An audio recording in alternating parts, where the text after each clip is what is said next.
ओम श्रीं सरस्वती नमः। माता सरस्वती विद्या क्षेत्र की अधिष्ठात्री देवी हैं। माता सरस्वती का पूजन करने से, वंदन करने से विद्यार्थियों के बौद्धिक क्षेत्र का पूर्णतया विकास होता है। अब 2 फरवरी 2025 रविवार के दिन कल श्री वसंत पंचमी का त्योहार विद्या क्षेत्र की अधिष्ठात्री देवी सरस्वती माता के पूजन के उद्देश्य से सभी सनातन धर्म प्रेमी अपने बच्चों के साथ मिल करके इसलिए करते हैं क्योंकि शास्त्रों में कहा गया है, बुद्धिर यस्य बलम तस्य। जिसके पास बुद्धि है, जिसके पास दिमाग है, उसी के पास बल है। निर्बुद्धस्य कुतो बलम। जो बुद्धिहीन है उसके पास जो बल है वो नगण्य है, उस समय पर काम नहीं आता। तो माता सरस्वती का आप लोगों को मंत्र भी बताएंगे।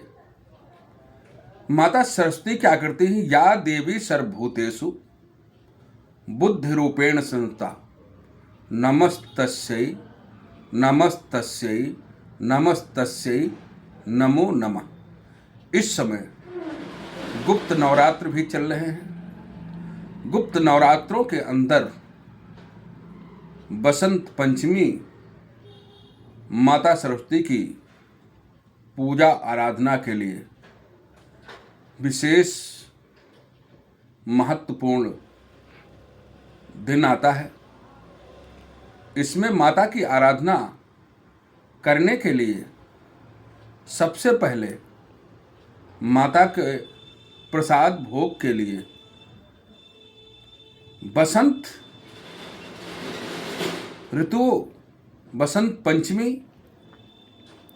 पंचमी में खेतों में सरसों के फूल आ जाते हैं।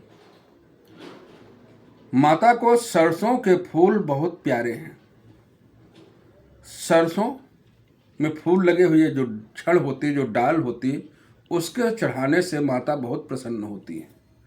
और माता को भोग लगाने के लिए पीले मीठे चावल जिसमें किशमिश इत्यादि भी पड़ी हो, श्रद्धा पूर्वक माता का भोग लगाएं। माता के बारे में ओम सरस्वत्यै नमः ये लघु मंत्र है। ओम ह्रीं श्रीं सरस्वत्यै नमः इसको भी बोल सकते हैं। जो मैंने पहले बोला उसको भी बोल सकते हैं।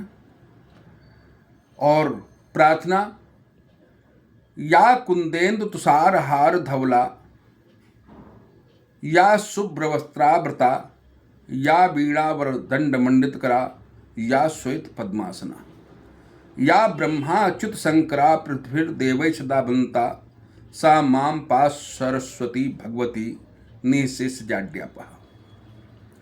माता सरस्वती सफेद कुंद के फूल के समान जैसे बर्फ होती है, चमकती है श्वेत, ऐसे बर्फ, ऐसे शुभ्र वस्त्रावृता वस्त्र से आवेष्टित है। श्वेत आसन पर विराजमान है। माता के हाथ में वीणा है। स्फटिक जो आप देखते हैं, ये माला, ये ऐसा माला स्फटिक का माता धारण किए हुए है। माता की वंदना ब्रह्मा विष्णु महेश सभी लोग करते हैं। किस लिए करते हैं और हम लोग इसलिए करते हैं याड्यापहा, जो हमारी जड़ बुद्धि है वो श्रेष्ठ बुद्धि में परिवर्तित हो जाए। और श्रेष्ठ बुद्धि जिसके पास होती है वही अच्छे अच्छे पदों पर आसीन होते हैं। समाज में कोई वक्तव्य देने का मौका मिलता है तो वहाँ पर उनकी वाणी के द्वारा जो निकले हुए, क्योंकि वाणी के कारक माता सरस्वती को कहा गया है, तो श्रेष्ठ वाणी जो है मुंह से निकलती है, श्रेष्ठ शब्द मुंह जो है मुंह से निकलते हैं। और जब श्रेष्ठ शब्द निकलते हैं तो उसको समाज में इज्जत, मान, प्रतिष्ठा सब कुछ प्राप्त होता है।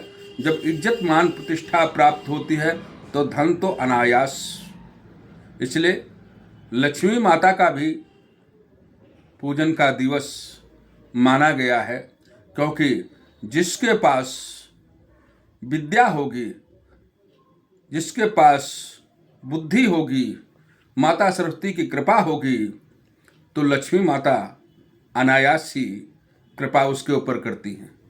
और एक उपाय बतलाता हूँ, बृहस्पति को श्रेष्ठ करना नितांत आवश्यक है। बृहस्पति के लिए नगों में पुखराज अच्छा किसी विद्वान आदमी से परामर्श करके, जो कुंडली के बारे में, ज्योतिष के बारे में जानते हो, पेंडुलम या मुद्रिका अंगूठी धारण कर सकते हैं। तो माता सरस्वती का विशेष दिन, विशेष पूजा अर्चना करने का दिन है। अब सायंकाल तिथि जो होती है वो क्यों मनाई जाती है? हमारे ऋषि मुनि जो थे भविष्य दृष्टा थे, भविष्य को दूर तक झांकने की उनकी क्षमताएं थी। उन्होंने इसलिए बनाया कि सायंकाल अगर जो पंचमी तिथि होगी वही पूरे दिन के लिए मानी जाएगी। तो सायंकाल में सब लोग फुर्सत होते थे, सायंकाल में ही एकत्रित हो करके माता की पूजा आराधना करते थे। और माता की पूजा आराधना और नैवेद्य वगैरह लगाने के बाद आरती, जो माता को नैवेद्य समर्पित करते हैं, तो आरती के बिना कोई प्रक्रिया पूरी नहीं होती है। अगर कुछ नहीं कह सकते हैं तो तुमेव माता च पिता तुमेव, तुमेव बंधु सखा तुमेव, तुमेव विद्या द्रविड़म तुमेव, तुमेव सर्वम मम देव देव। नहीं तो माता सरस्वती की आरती भी सब जगह आजकल मिल जाती है। माता सरस्वती की आरती करें, अपने आस पड़ोस के देवालय में जाकर के, जो वहाँ पर विद्वान लोग हों उनके माध्यम से भी पूजना अर्चना करने के लिए जा सकते हैं।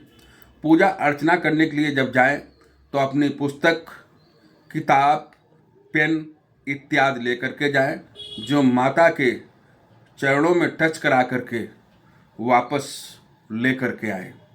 और माता से ये प्रार्थना करें, हे माता, मैंने जो आपका पूजन किया उससे मेरी बुद्धि को निर्मल कर दो, श्रेष्ठ कर दो, जिससे जो भी हम पढ़ना चाहते हैं, जो हमारी पढ़ने के तरफ रुझान नहीं है, उधर दिमाग नहीं जाता, अनेक व्यवधान आते हैं, वो समाप्त हो जाए और आपकी कृपा से जो भी मैं पढ़ूं वो याद हो जाए और कभी भी उसकी विस्मृति न हो।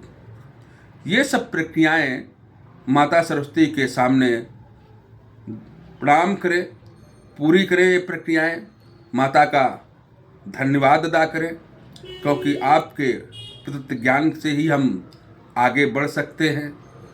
आप लोगों को और भी समय समय पर हम वीडियो के माध्यम से जानकारी देते रहेंगे। आप हमारे वीडियो को देखते रहें, लाइक करें, सब्सक्राइब करें, जय सरस्वती माता की।